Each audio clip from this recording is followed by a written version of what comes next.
राधिका और नवीन को आज तलाक के कागज मिल गए थे। दोनों साथ ही कोर्ट से बाहर निकले। दोनों के परिजन साथ थे और उनके चेहरे पर विजय और सुकून के निशान साफ झलक रहे थे।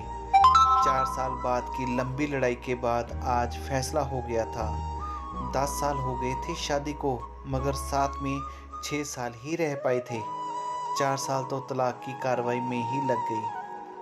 राधिका के हाथ में दहेज के सामान की लिस्ट थी जो अभी नवीन के घर से लेना था, और नवीन के हाथ में गहनों की लिस्ट थी जो राधिका से लेने थे। साथ में कोर्ट का यह आदेश भी था कि नवीन 10 लाख रुपए की राशि एक मुक्त राधिका को चुकाएगा। राधिका और नवीन दोनों एक ही टेम्पो में बैठकर नवीन के घर पहुंचे। दहेज में दिए सामान की निशानदेही राधिका को ही करनी थी, इसलिए 4 वर्ष बाद ससुराल जा रही थी। आखिरी बार बस उसके बाद कभी नहीं आना था उधर। सभी परिजन अपने अपने घर जा चुके थे। बस 3 प्राणी बचे थे, नवीन, राधिका और राधिका की माताजी। नवीन घर में अकेला ही रहता था। माँ बाप और भाई आज भी गांव में रहते हैं।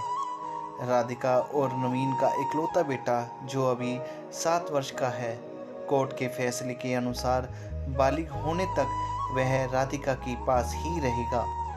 नवीन महीने में एक बार उससे मिल सकता है। घर में प्रवेश करते ही पुरानी यादें ताज़ा हो गई।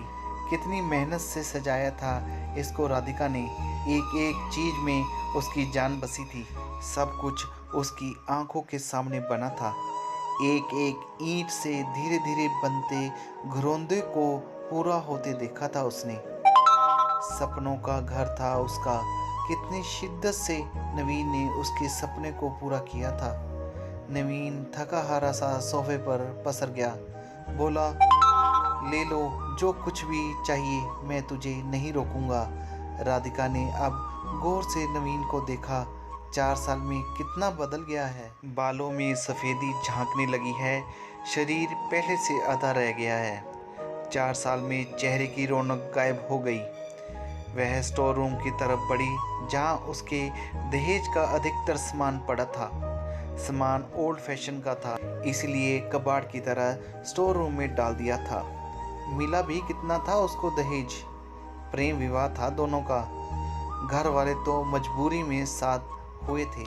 प्रेम विवाह था तभी तो नज़र लग गई किसी की, क्योंकि प्रेमी जोड़े को हर कोई टूटता हुआ देखना चाहता है। बस एक बार पीकर बह गया था नवीन। हाथ उठा बैठा था उस पर। बस वो गुस्से में मायके चली गई थी।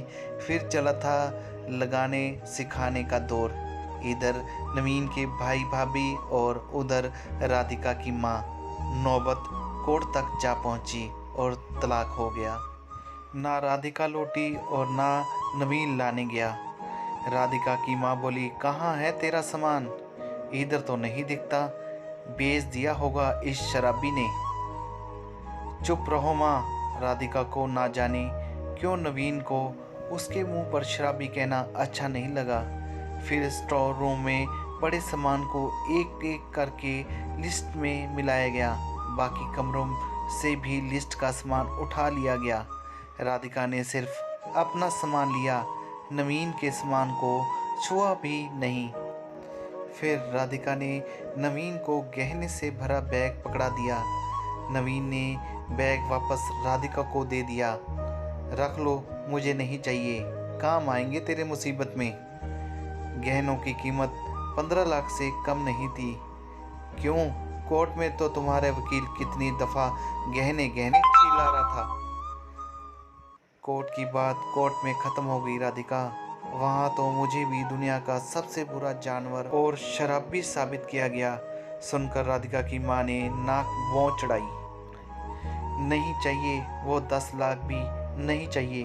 क्यों? कहकर नवीन सोफे से खड़ा हो गया।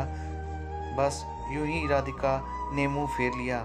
इतनी बड़ी जिंदगी पड़ी है, कैसे काटोगी? ले जाओ, काम आएंगे तेरे।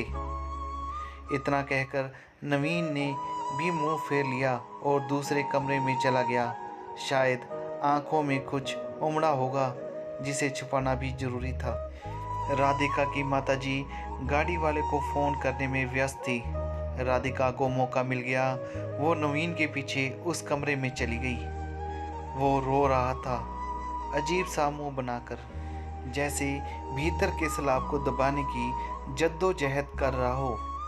राधिका ने उसे कभी रोते हुए नहीं देखा था, आज पहली बार देखा।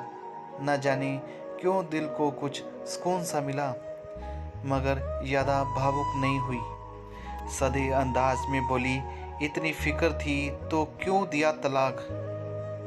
मैंने नहीं, तलाक तुमने दिया। दस्तखत तो तुमने भी किए, माफ़ी नहीं मांग सकते थे?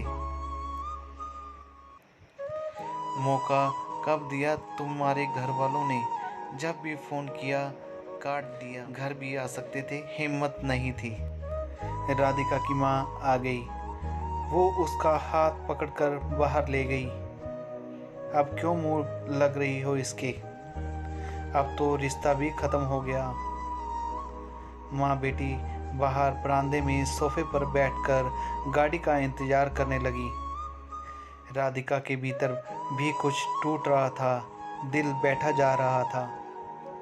वो सुन सी पड़ती जा रही थी। जिस सोफे पर बैठी थी उसे गौर से देखने लगी। कैसे कैसे बचत करके उसने और नवीन ने वो सोफ़ा खरीदा था। पूरे शहर में घूमी तब यह पसंद आया था। फिर उसकी नज़र सामने तुलसी के सूखे पौधे पर गई। कितनी शिद्दत से देखभाल किया करती थी। उसके साथ तुलसी भी घर छोड़ गई। घबराहट और बड़ी तो वह फिर से उठकर भीतर चली गई। माँ ने पीछे से पुकारा, मगर उसने अनसुना कर दिया। नवीन बेड पर उल्टे मुंह पड़ा था।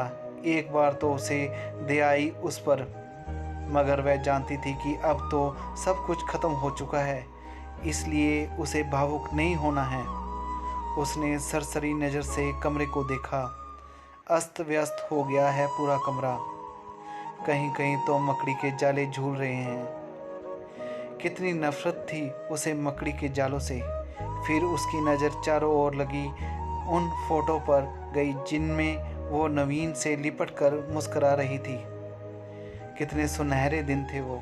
इतने में माँ फिर आ गई, हाथ पकड़कर फिर उसे बाहर ले गई। बाहर गाड़ी आ गई थी। सामान गाड़ी में डाला जा रहा था। राधिका सुन सी बैठी थी। नवीन गाड़ी की आवाज़ सुनकर बाहर आ गया। अचानक नवीन कान पकड़कर घुटने के बल बैठ गया। बोला, मत जाओ, माफ़ कर दो। शायद यही वो शब्द थे जिन्हें सुनने के लिए 4 साल से तड़प रही थी।